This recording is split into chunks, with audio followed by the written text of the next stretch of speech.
Welcome in, people of Earth. We are the 423 Football Podcast, here again to give you all the fantasy goodness you could possibly need. I'm your host, Brandon Bouchard, joined here by Brett Hamilton. Hello! Today is our weekly bonus episode where we talk specifically about our League of Record. And speaking of our League of Record, wait for it, we have our very first guest on the show, Joshua Ryan Steele. Who is it? Who is it? Steele's here today, he's going to dip his toes into the 423 football community. So dip my whole foot. Just a toe. Just one toe. Just one toe. So how you doing today, Steele? Never been better. Never been better. Yeah, you heard me call him Joshua Ryan there at the very beginning, but keep in mind his name is Steele, and we will only refer to him as Steele. I'm probably going to call him Josh. Yeah, don't do that. I'm probably going to call myself Josh. Fair enough. All right, so Steele's been in our league around, or heck, we've known the guy for since middle school. Too long. Too long. That's for sure. Way too long. Yeah. That's for sure. But we've been playing fantasy football for years. He's been in our main league of record since the beginning. So good to have our first guest on the show. Two-time champ. Also two-time champ over here. Back to back. Also back to back. I did it first. We've got two-time champs. Yeah, how's it feel to be sitting in the presence of champions, Brett? Two-time. Brett, get out of that chair. Get on the floor. Oh, gosh. Well, this is the year. This is my year. Because David Johnson's going to come back and win me the league. Fair enough. Gotta have hopes. I do. But this, again, is our bonus episode of the week where we talk mainly about our own league of record, just our KPT BALLAS league. We're going to give a week 2 recap, talk about a little bit of news because I know there was a ton of injuries over the past week, so we'll get into a little bit of that. But right now we'll get into our segment buy or sell. So I'm going to tell you kind of a trend or like a news article, and you just tell me if you're buying it or selling it. You can elaborate, you cannot, doesn't matter. Whatever Josh says, I'm disagreeing. Taking the contrarian position. Deal. All right, Packers to lighten Ty Montgomery's workload. Michael Cohen, Milwaukee Journal Sentinel, reported that. I'm buying that. He can't sustain that. I'm going to buy it, but it won't matter. It won't matter, no. He's missed 19 snaps, I think, for the Packers so far this season, so they limited his snaps. He still plays 75% of He the plays time. 75%, and he's a 3-down workhorse. He's just got to stay healthy. Yeah. Yeah, and not to mention, he's their clear goal down back. Line back, goal down. Goal down. Fourth and goal down. Their goal line back, and obviously he's already got 3 touchdowns on the year. So when it comes to the goal line, he's going to get the touchdowns. Yep. All right, Isaiah Crowell vying for more carries. Do you think he's going to get them? Yes, this week. Especially this week. This week. Against the Colts? Yep. I'll totally buy it. Something's not working with Cleveland, as always. So I'm still not bought into him long term. They promised that Crowell will be a feature back before the season, and they haven't committed. So, and Terrell Pryor's all he does is drop passes, apparently. And the fact that they're playing the Colts again, that's a nice maybe bounce back game to get things right for that entire team, really. And I meant to say Kenny Britt, not Terrell Pryor. Kenny Britt, yeah, no effort for Kenny Britt, and they have pretty much no receivers, but we'll talk about that here in a minute. All right, look, like 3 things here. All coming out of the Bengals, or in reference to the Bengals. Tell me if you're buying or selling any of these things. All right, it's not really a news report. It's just more of a bold prediction. All right, Marvin Lewis will be fired once the Bengals lose to the Browns in Week 4.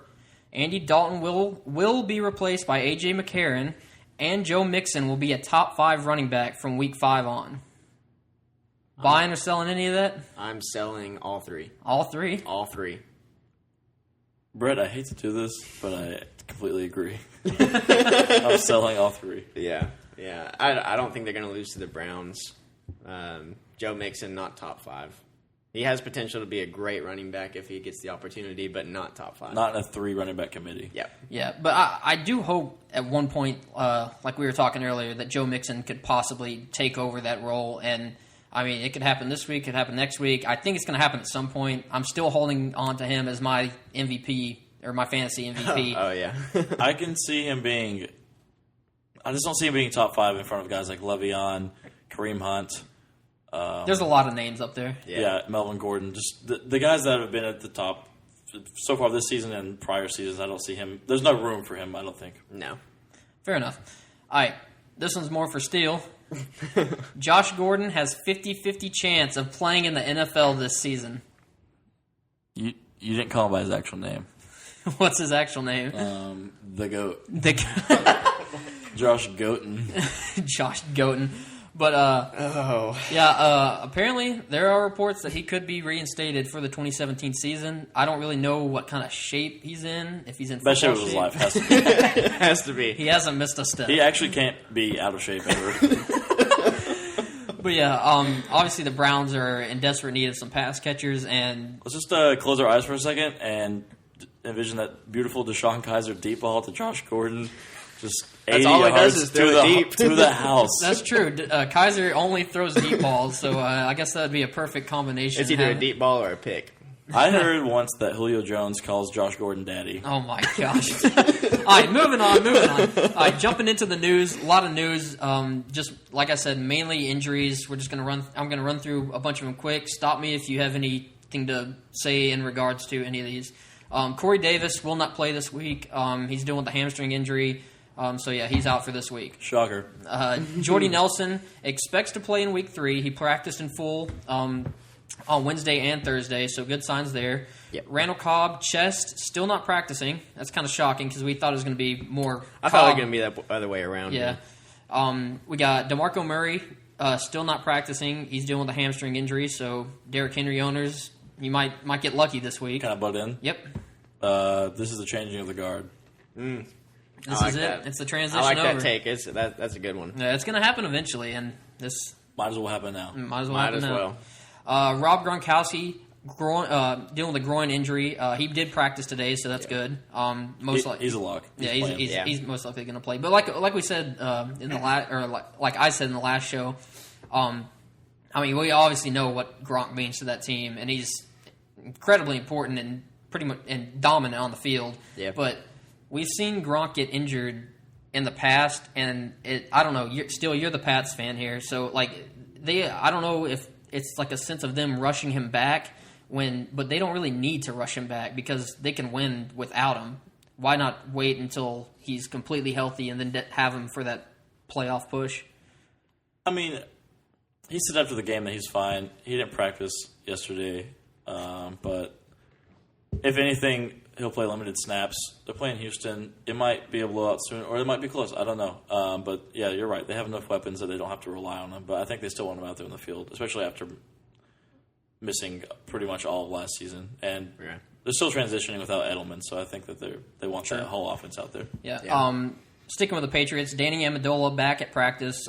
He's been dealing with a concussion, so that's good for the Patriots pass catchers because I think they were down to, 2 receivers last week. They were struggling keeping guys on the field for that. Rex Burkhead did not practice today, still dealing with the ribs.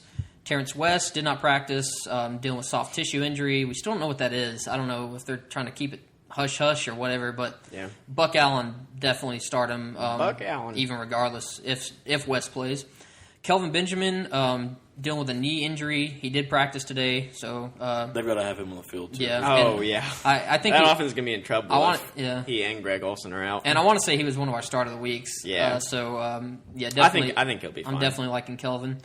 Sam Bradford dealing with a knee again, limited. They're saying it's a multi-week injury, although Mike Zimmer's been saying he's fine. But what a coach says, it doesn't really add up a lot of the time. So, if Bradford's not out there, then I'm staying away from any Vikings pass catchers. I still like Dalvin Cook a little in this game. I do. In that game, that's a good matchup for Dalvin. But they still need Sam Bradford. Oh, yeah. Not as much as the Colts need Andrew Never Luck. thought you'd say that. Yeah. But we did. Those guys really need Sam Bradford. Hey, Teddy Bridgewater, speaking of Gordon possibly coming back this year, Teddy Bridgewater has a chance to come back in 2017. So something to look at down the road. Yeah. Tyler Eifert did not practice and is doubtful, already listed as doubtful for week 3. So don't rely on him to start. Already week 3 and Tyler Eifert's doubtful. Yeah, tight ends are dropping like flies right now. Yeah. Speaking of, Jimmy Graham did not practice with an ankle injury. Then Marius Thomas, he did practice in full today. He was limited with a hamstring injury throughout the week. Jordan Howard, limited with shoulder injury. We've been monitoring that for a few weeks now. He left in the sling. Obviously, Tariq Cohen, he's been the big, everyone jumping on the hype train for Tariq Cohen the past couple weeks. He's still not going to be an every down back. I think Jordan Howard still has some value. He hasn't lost that job yet. Yeah. Austin Safarian-Jenkins, Brett's boy, he's reportedly out of shape right now, and he may not play this week. So yeah, that was kind of disappointing. I feel like this was the case with him either last season or the season before that. He showed up to camp or something out of shape. Yeah. It might have been his last season with the Bucks. It was. He showed up really out of shape, and he just looked like trash. And then, of course, he had a lot of other issues. But granted, like we said, he's on the Jets, so all the reports have been good. Temper on the expectations. Offseason, but it's just, I don't know. That was kind of unexpected. I was looking forward to seeing him suit up this week, but maybe not. Maybe next week. All right, Rob Kelly and Jordan Reed both at practice Thursday, so good signs. I know Jordan Reed's hobbled just like any other tight end. Rob Kelly, I still don't really know much about that one. It's not a rib fracture; it's rib cartilage injury or something like that, or bruised ribs. I know they can put the flak jacket on and roll him out there, but the first report sounded like his whole body was broken, and now he's might play this week. It was really weird. Speaking of injuries of that nature, I don't know if you guys have been keeping up with offensive tackle for the Broncos, Garrett Bowles, the rookie. He went down. I think it was last week. They said it was a broken ankle, and he was crying on the cart and everything. And it was like, oh gosh, season-ending injury. And now he's back at practice this week. It's a bone bruise, so that's weird. I don't know. Doctors this year have been a bit odd. Got a little wrong. Taking a season off. Yeah. All right. And then in Dolphins news, Jarvis Landry and Jay Ajayi dealing with minor injuries. Jay Ajayi did not practice on Thursday. Neither did Devontae Parker. He's dealing with an ankle injury. So just monitor those situations. I still think there's a good chance all those play. I think they're all fine. I really, really like Jay Ajayi this week. Yeah, Jay Ajayi is definitely. That matchup is great for him. It'd be a shame if one of these guys couldn't play against the Jets, where fantasy points are aplenty. All right, so we're going to move into our KPT Ballas Week 2 recap, our League of Record. Just going to run through everything that happened this past week, who won, who didn't, what the records are. So currently, Matt and I are at the top at 2-0. Yeah, go ahead and make that face for it. I made a lot of faces just then. Peyton and Kevin, our own Peyton Light, currently at the bottom at 0-2, so they're starting off rough. And then everyone else, Brett, Steele, Bush, Joseph, Charles, and Heather, all at 1-1. So I mean, it's been up and down. Yeah, the league of mediocrity. Yeah. Hey, it's keeping it competitive. So yeah, it's only been 2 games. Yeah, 2 games. We got a long way to go. Closest game of the week was between Heather and Matt, though. Yeah. Golly, Matt winning by less than 3 points. Oh man. Heather could have come on top though. If only she had started Marvin Jones in place of Pierre Garçon and Deshaun Jackson. But hindsight's 20/20, so you can't really. I don't know. Yeah, I think Joseph and Charles had a pretty close game too. With Joseph, I think he sat Chris Thompson after he picked him up the last week and started him. He was like his hero for that week, and didn't pan out this week. Yeah. All right, giving out some awards. We got the best pregame pickup award. That's going to Matt.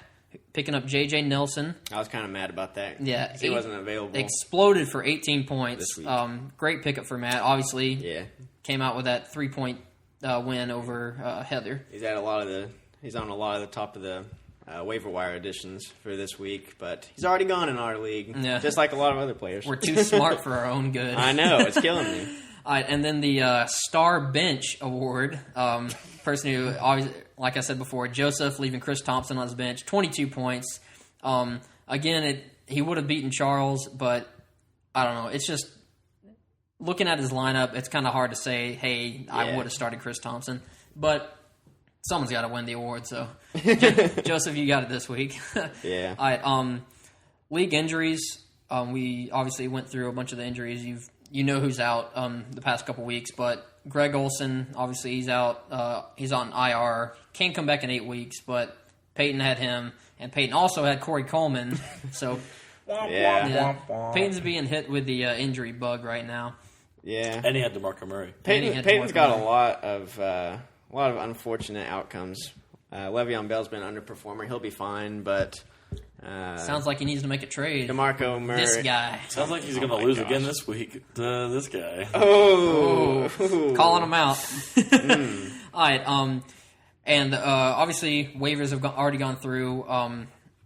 So Peyton picked up, or he had to, obviously he's trying to rebuild his squad after dealing with all those injuries. Peyton picks up Allen Hurns, Chris Johnson, Evan Ingram, trying to replace all those guys. Joseph snags Jason Witten. Brett initially snagged Trevor Siemian, and then changed his mind, went and got Carson Wentz. Had a change of heart. None of those were on the waiver wire though. So that's true. Yeah. Yeah. Not many people, or most people are content with their QBs at the moment. And then I snagged Rashard Higgins as a later waiver wire pickup. Hopefully, Somebody's got to catch the ball in Cleveland. Yeah, that's it. Yeah. We're talking about all the pass catchers in Cleveland are pretty much gone right now. Kenny Britt's literally walking on the field. Yeah, Kenny Britt looks awful. He's Dwayne Bowen out there. But I mean, I guess Duke Johnson's looked pretty reliable. Higgins obviously 9 catches last week. Maybe the tight ends get more involved. David Njoku or Seth the Valve. Gary Barnidge is just sitting out there at home. If only they had Barnkowski. All right. I also picked up Marquise Lee today. Did you? I did. Ooh, yeah. I didn't even see that. I dropped make Cameron Braid again. It's kind of painful. I like that pickup, Brett. Yeah. I think Marquise Lee is going to be the number one rest of the season. That's what. He's yeah. more if he stays healthy, he's more talented than Allen Hurns. Yeah, I like him more than Allen Hurns. They're both available, but I like Marquise Lee. I needed some more wide And the receiver. Jags are always playing from behind. Yeah. Or are going to be. If only D.D. Westbrook was healthy right now. He's going to get so many garbage time touchdowns. I think he had the most catches and the most targets on the team last week, and he had 13 targets, 7 catches. Yeah, Allen Hurns looked better on the scoreboard. Yeah, Hurns had the touchdown, which kind of skewed everything. But yeah, Lee's the guy to own. I definitely agree. Yeah. All right, before we close out, we got our Week 3 matchups. Who we got playing this week? Kevin's playing Charles. Peyton Steele, as you heard earlier. Steele calling him out. Still trying to make Peyton 0-3. Not trying. Succeeding. I'm going to. And then we got Heather playing Joseph, Matt playing Bush, and then me playing Brett. Oh, I'm coming at you. Uh-oh. Take him down, Brett. Get that one L ready. And Get it ready. Brett have to catch an L. This is mine. Ooh. This is my week. It's going to be a good week. All right, so that's our show, ladies and gentlemen. Whoa. What? I just want to hear some more from Josh a little bit. You've listened to the podcast. Alphabet backwards or what? No, you've listened to the podcast. What do you think? Is there any kind of takes that we've had that you completely disagree with? Anything you really think we're on point about, or just in general? Which one said that Joe Mixon was the AFC North MVP? That was this guy. No. What do you mean, no? Okay, so you're not going to pick the obvious guys, Antonio, Le'Veon. Yeah, that's too easy. AJ. Yeah. Okay, Martavis Bryant. I can see it. That. I can see it, but I guess the Crow, No. Buck Allen, Ooh. maybe. No. I don't know. I'm still holding on to the fact that Joe Mixon wins that job and starts a. And what take? I mean, And do what with it? The Bengals finished 14-2. No. I mean, Brandon had some pretty interesting takes on Brandon Cooks last couple episodes. I think it was 2 episodes ago. What do you think about Brandon Cooks this year? He's going to be a streaky play. Yeah. There's a lot of, but when he hits it, he's like a. that's what we've been saying. Yeah. You can definitely rely on him more than Tyreek Hill or a Tyreek Hill kind of fantasy player. But I mean, I think he's a great receiver and he's a speed demon. But at the same time, you got James White catching passes, Chris Hogan. Yeah. They just traded for Philip Dorsett. That's another wide receiver. You've got Danny Amendola probably half the season because he'll be injured the rest. You'll get a solid quarter of play, Yeah. and then about 2 weeks later, you'll get another quarter. and you've got Gronk. So Yeah. I mean, a lot of mouths to feed. I think Brandon Cooks is a better real life player for the Patriots than he is a fantasy player. That doesn't make him bad. I don't think he's going to be a wide receiver. I don't see him being a top 10 wide receiver. I didn't think that going into the season, but. When he goes off, you'll probably win that week. Yeah, there'll be plenty of weeks where he's a wide receiver 1 easily. I think there's going to be more weeks where he's a wide receiver 2, but that's, I mean, well, I think it's going to be a lot more skewed in regards to that. I think it's going to be more. He's going to be a wide receiver 1, like about half the weeks, and then the rest of the weeks he's going to be like a near like flex play when it comes to fantasy points. It's just boom or bust. He's going to be up and down. And by the end of the year, I think he'll definitely be in the top 15, top 20 wide receivers. In terms of total points. Yeah, total points. It's like he's like a Deshaun Jackson. Yeah. If you can afford to take the risk, you might want to flex him. Yeah, there's a lot of boom bust players like that. But you don't want him on your bench, so you're going to have to start him. And he's went in the second, third, fourth round in most drafts, so you're not going to keep that guy on the bench in what looks like a tough matchup or something. You have to start him because of the investment you took in him. Yeah, and really, honestly, there's not really, I wouldn't say there's not many tough matchups for that Patriots offense because they're so efficient and productive. But Brandon Cook, just the game plan and how things come about, it's the same thing with the Patriots running backs. You don't know which one's going to have that big week. Obviously, they have each one has their role as pass catcher, goal line back, but it's just what it comes down to that week and what their game plan is throughout the week. Yep. That was like I was talking to you about earlier. If you have 2 of the 3 Patriot running backs and you're strapped for because of all the weird seasons that running backs have been having early on. Yeah. They're playing Houston this week. I don't expect them to be up massive early, but if they are, and you're hurting for running backs or a flex play, and you have, say, James White and Gillislee like I do, I've entertained the thought of starting both because I think James White plays the majority of the snaps. He's been a solid flex play all season or these past 2 weeks, and then Gillislee, if they get up big, he's just going to be the clock burner, and he'll probably get a touchdown at some point in the game. So if you're strapped for running backs, that's the way I'd go. But I would imagine in most leagues you don't have 2 Patriot running backs on your team. Yeah, and again, they're playing in Foxborough this week, aren't they? Yeah. I'm pretty sure. Yeah, they're not going to. They're back at home since they got blown out by Kansas City. They're not going to lose at home. They're not going to start 0-2 at home. There's no way. But going back to the, saying there's probably a lot of teams because a lot of NFL teams, just the game has transferred to more of a 2-back system instead of like a lead back. I mean, there's still those lead backs like Le'Veon and LaShawn and all those. But any other like teams with like the 2 backs that you'd kind of be willing to start? I know like we've been.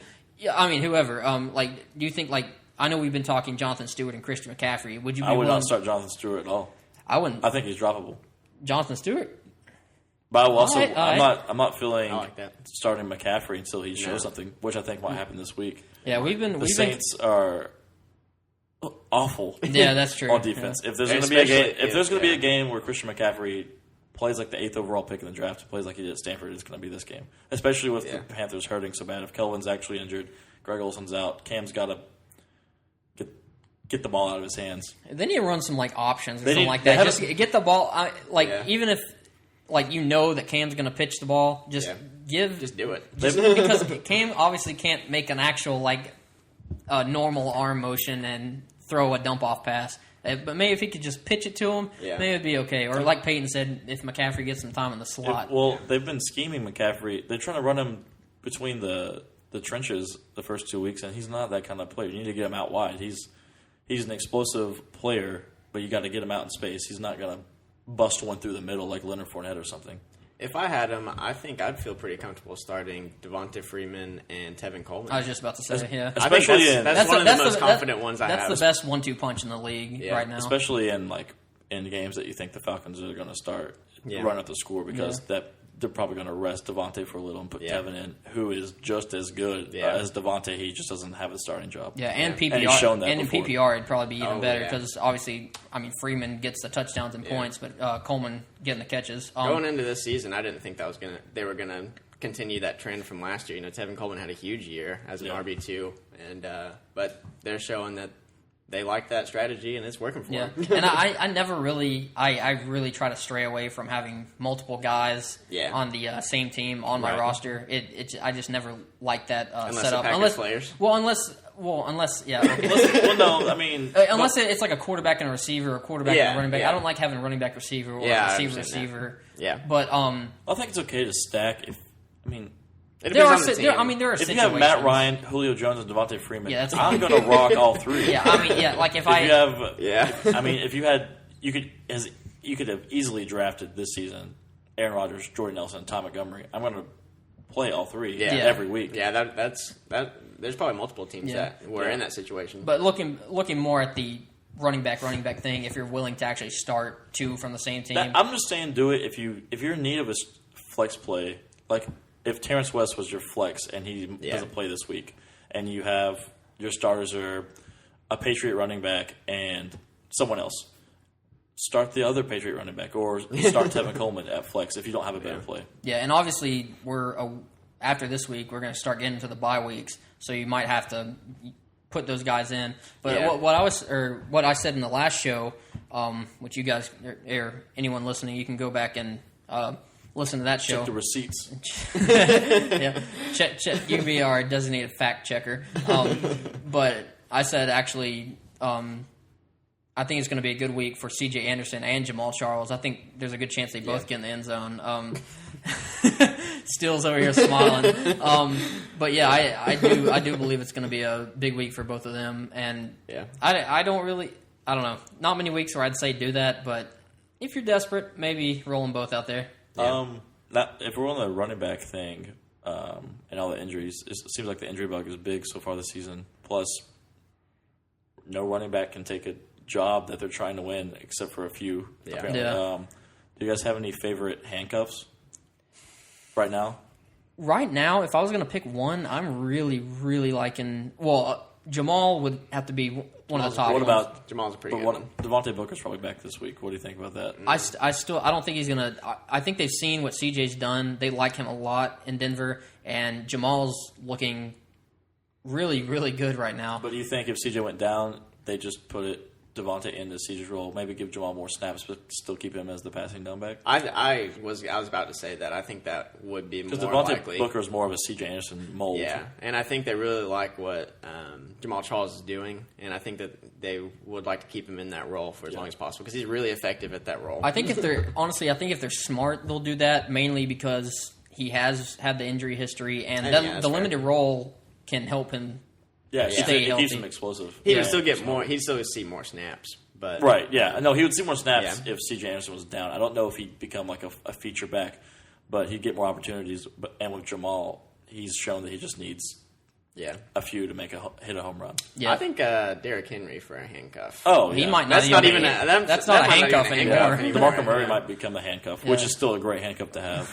That's true enough. But it seems like a lot of the handcuffs have kind of fallen off the past couple. Or like since the draft, or since the season started, obviously Jamal Williams is one of the big guys. Yeah. Thomas Rawls is one of the big guys. But I'm really starting to like Jalen Richard in Oakland.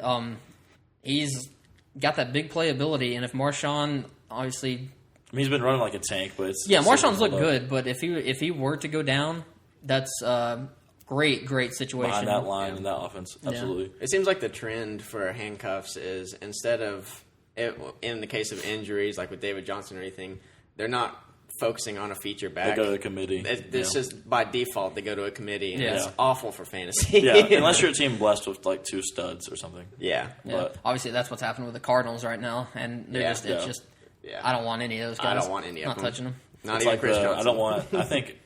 I don't think any Jets running back should be owned. Oh no. They just said the day that they're going to start using a three-way committee. Who's the third? Who the heck is the third guy? I don't know. It's a rookie. I can't remember his name. Hackenberg. They're gonna use Hackenberg as their third down back. I like Bilal Powell. I think he needs I think needs he a good needs chance. more work. Yeah. They're just not using him right. What about Orleans Darquois? They're saying that he might be Yeah, I don't pushing think Paul that's Perkins not for snaps. I But think- that offense is. If you don't own Odell Beckham, don't bother with a Giants player. I like Evan Ingram. I do like Evan Ingram because, like we said, That's true. tight Yeah, ends are. especially with especially tight with tight ends. injuries. Right? Yeah, No. but If you need a tight end, Brandon Marshall's droppable right Brandon now. too. Marshall's droppable. He That's has. the Speaking sad of one catch in that each drop, game. did you see the drop? Oh Speaking my of dropping. gosh. He looks Literally, like a ghost of himself. it like hit him in the hands, hit him in the arms, and then he's like, "Okay, I'm just gonna toss it backwards." That's basically. It's what like it he looked didn't like. want to catch it. Yeah, it's like he was scared of the ball. Yeah. Yeah. I don't think that he's going to go away, so I don't think Sterling Shepard's going to move into the number 2 spot. So I don't think Sterling Shepard or Brandon Marshall are worth your time. Yeah, they've got a lot to figure out. If you need a tight end, in New York, Evan Ingram's worth a flyer. You could do worse, and obviously you're going to roll with Odell for the entire season. You can't. that boy Odell. Could you even trade Paul Perkins low at this point? No, you can I drop don't him. think That's so. what I thought. It is. Yeah, that's. I would that's drop sad. him. I wouldn't roster any Jets running back. The only Seahawk running back I'm rostering is Chris Carson, just because you don't know what he is, and he looked really good the last game. Yeah. But Eddie Lacy was a healthy scratch last week. That does not bode well. Thomas Rawls is always hurt. Yeah. He didn't look good either. And CJ Prosise is their passing back, but he's not going to get that kind of work. Yeah, and even with that offensive line, it's hard to. Yeah, Russell pick a Wilson guy. can barely get the ball from under the center. He's running always so He's much. already on it, but so. Golly, that was sad situations in the Seahawks. But what land. I would an interesting trade possibility for me would be if you're in a league and people will still think that like Bilal Powell is the Jets runner or something like that.